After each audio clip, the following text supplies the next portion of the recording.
Hello and welcome to the Wildlife Moto channel. So this episode is dedicated to the braking system on my 1981 BMW R100CS. It has been a flipping nightmare.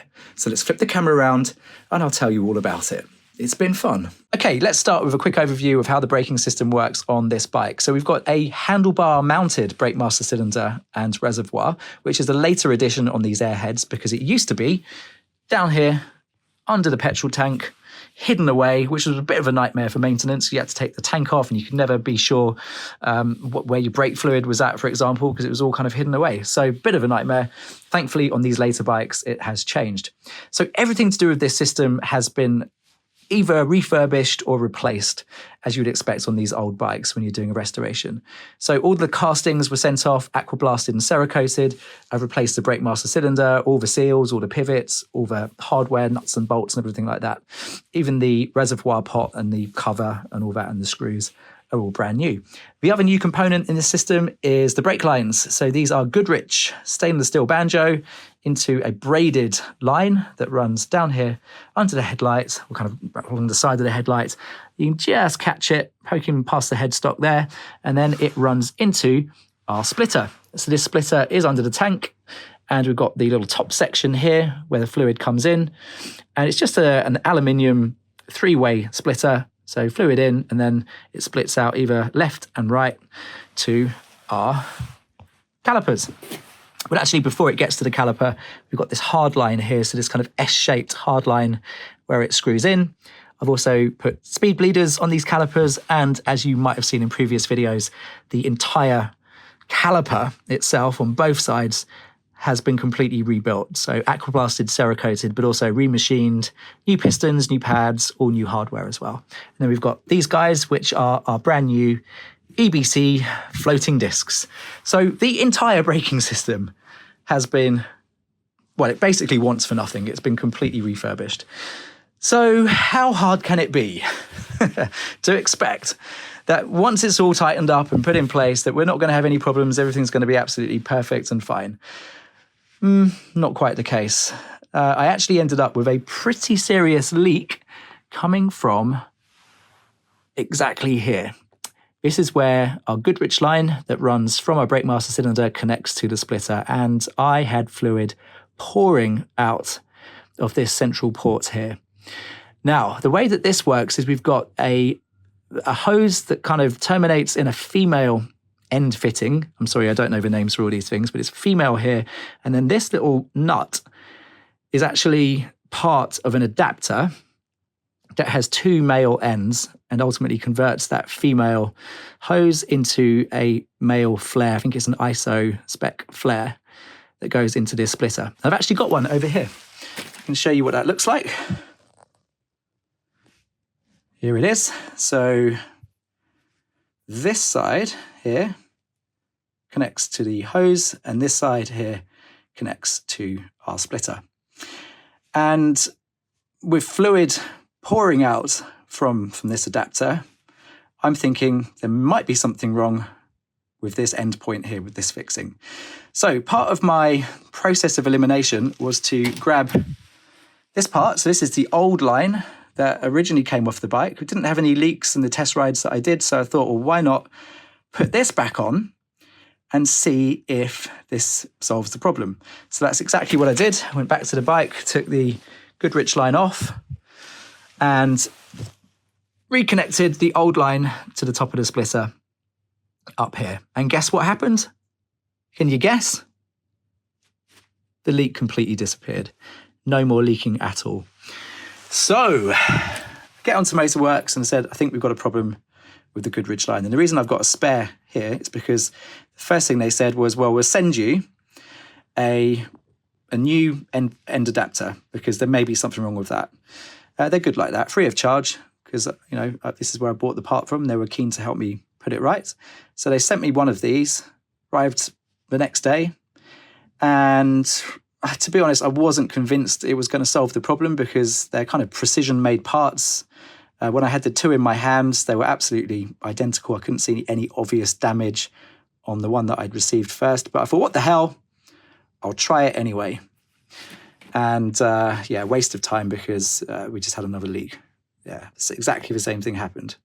So then what I did is I kind of picked up both of these parts. So I got the little end point here from Goodrich. So I remember what that looks like. And then if we compare it to the end point on the outgoing line, can you see, I know it's a little hard to see, but can you see that they're definitely not quite the same? So I got back on the phone to Motorworks and said, I actually sent them an image kind of like this and said, I don't think these two bits are the same. And they were like, yeah, they do look different, but they actually are kind of one of the same thing. It's all about the angle on the end of these fixings, and they're both basically the same spec, although they do things slightly differently in their design.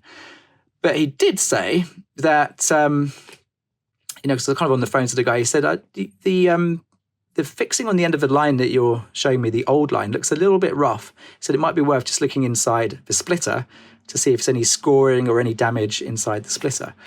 So the splitter, which is here, I think you can see where this is going now. This is the original splitter. This is the only part in the whole system that I hadn't replaced. And I took it off the bike. I'm looking into the ports here. So these two are the down pipes to the calipers. Look kind of okay to me. And then I'm looking into this central part, and I don't know if you can really pick this up on the video, but it's pretty clear in real life that there is a pretty deep score in there, actually. The aluminium, this is just soft aluminium, has been bitten into at some point in its life, and there is a pretty profound score inside there. So while we weren't getting any leaking with the original line, because I'm guessing they're just kind of in an abusive relationship, living in harmony together with all their defects perfectly melding together. When it came to screwing in the Goodrich line, which just kind of screws in kind of like this. So it just goes in there like that. And then we have the hose that connects to that part of the adapter. Obviously, when we put this in place, that was no longer sealing because of that groove inside there. So one of the great things I love about these Airheads is a lot of the original BMW parts are still available. So I managed to get a new splitter sent through the post within a couple of days. So another 40 odd quid or something like that, but at least they're still available. And as you can see in some of these photos here, it definitely looks a lot healthier than the outgoing unit. So this is trashed, because when we got the new one on, as you can see here, absolutely no leaks whatsoever. Sealed perfectly well, absolutely rock solid. So actually, I've got to say a big shout to the guys at Motorworks for spotting that on my old line, for spotting the fact it didn't look in very good condition and advising me to go check the splitter out, because that was the issue. And since then, we've had no issues with fluid leaking at all. We've got really good, solid feel at the lever, feeling absolutely fantastic. I did draw everything through the system with my Mighty Vac. We had a little bit of residual fluid that was on these threads here, and I think that's just normal for any brand new braking system. That has since completely cleared up. I've noticed actually my brake cleaner is still down there. So what I did is I just sprayed everything with a little bit of brake cleaner, left it for 24 hours, came back to it, did the old blue rag test. In fact, let's grab a blue rag. Let's see. So this blue rag shows absolutely everything. If it's even the tiniest little dot of brake fluid, you'll see it. And no, there's nothing. Absolutely nothing on any of these joints. Perfectly clean. Just go around all of the threads. And since I cleaned it off, there's been absolutely nothing. And it's the same on this side as well.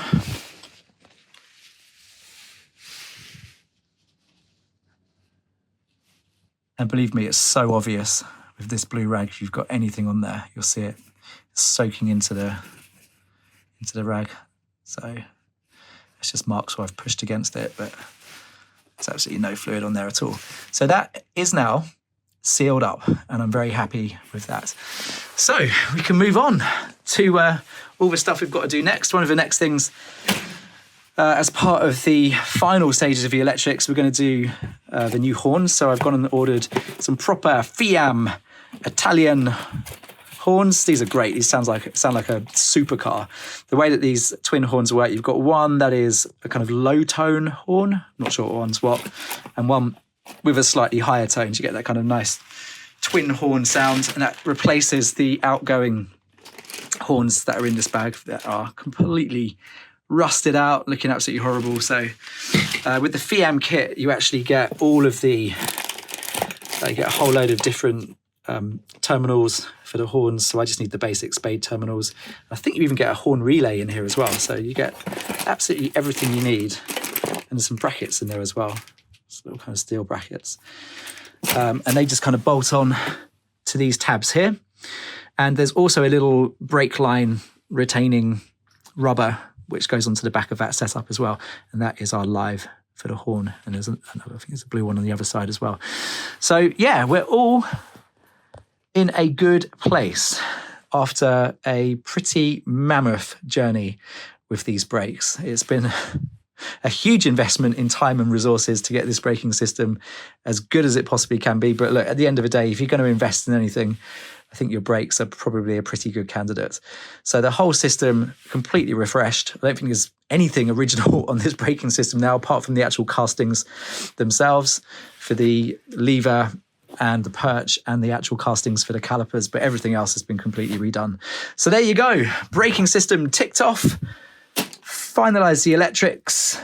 I've been doing a few other bits and pieces, just boring things. So we come around here. You can see all the linkage here is now done for the transmission. So we can actually change gear, which is fantastic news. Gearbox was completely rebuilt. So that's all feeling lovely jubbly. We've still got to put the rubbers on. We've got original BMW rubbers to go here and then the new rubber for the gear lever ends there. And apart from that, I've got to do the brakes at the back. I've got the battery to go in as well, so we can actually test the electrics, seat to go on, all the paintwork to go on. Obviously, we wanted to get the brakes done before we put the paint anywhere near the bike. But yeah, we are almost ready to hit that red button. This one right here. It's not even red, is it? All these episodes have been calling it red, and it's not. It's just black. But anyway, that's the one we want to press and see if this thing springs to life, because I cannot wait to get out there and go for a ride. So there you go. I suppose we could say all is well that ends well. Thank goodness we got there in the end, but what a journey getting there. Thank you very much for watching. Until the next one, ride safe.